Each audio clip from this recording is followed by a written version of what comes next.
I'll tell you what, this is really a historical settlement. It is the second largest sexual abuse settlement that we know about, $490 million. MSU, coincidentally, had the largest, just $10 million more, $500 million. Now, U of M's been very busy this week, as we've been reporting. But the question becomes, that some are asking, is there a connection between the dismissal of U of M's former president, Mark Schlissel, for sexual abuse and this settlement? I asked U of M's chair of the Board of Regents, Jordan Acker.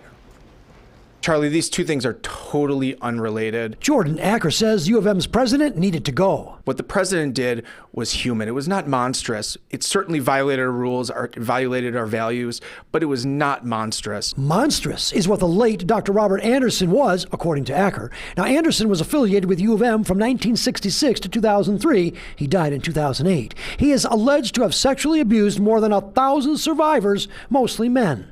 Do you think there are more survivors? Oh, I know there are. $30 million has been set aside to compensate more survivors who make a claim before July of next year. But some are not happy with the settlement. Is it a good settlement? No. Why? It's less than Michigan State, and they had half the number of people. 67-year-old Tad DeLuca says he was sexually abused by Dr. Anderson when he was on the wrestling team from 1972 to 1976. He says it's not about the money. It's about all the stories we've heard here, all the students that have come here right over there and said, I was raped here on campus. However, will students' tuition have to increase now to pay off this settlement? Oh, no. Look, they have revenues of $7.5 billion a year. We hope to bring some measure of peace to people who have suffered in silence for so long.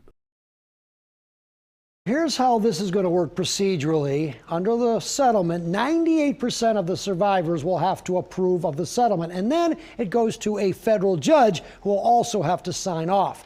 Now, unlike the Larry Nassar settlement, where MSU issued bonds in part to pay off that $500 million, U of M, they do have insurance, but whatever insurance doesn't cover the settlement, U of M says it's just going to write a check. So tuition will not go up.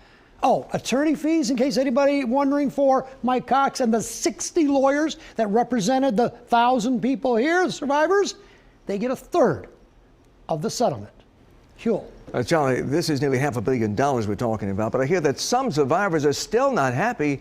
They say the survivors of Larry Nassar got even more. They did get more, there's no question, if you take because there were less Nassar, so if you do the math, yeah, Nassar survivors get more. But Mike Cox explained it that some of the survivors here at U of M are a little bit older. Remember, Dr. Anderson is dead now. Larry Nassar is not. And to be honest, some of the survivors at U of M, at Michigan State rather, were a little more vocal. But all in all, if you can opt out, I guess that's possible, but good luck. And U of M, remember, still has some legal defenses to the case. This is a settlement, and it's a compromise. So if you want to go ahead and try your case, I guess go right ahead. But this is a very complicated case. It'll be one of the issues we talk about tomorrow on Let It Rip. Charlie, thank you. Thank you.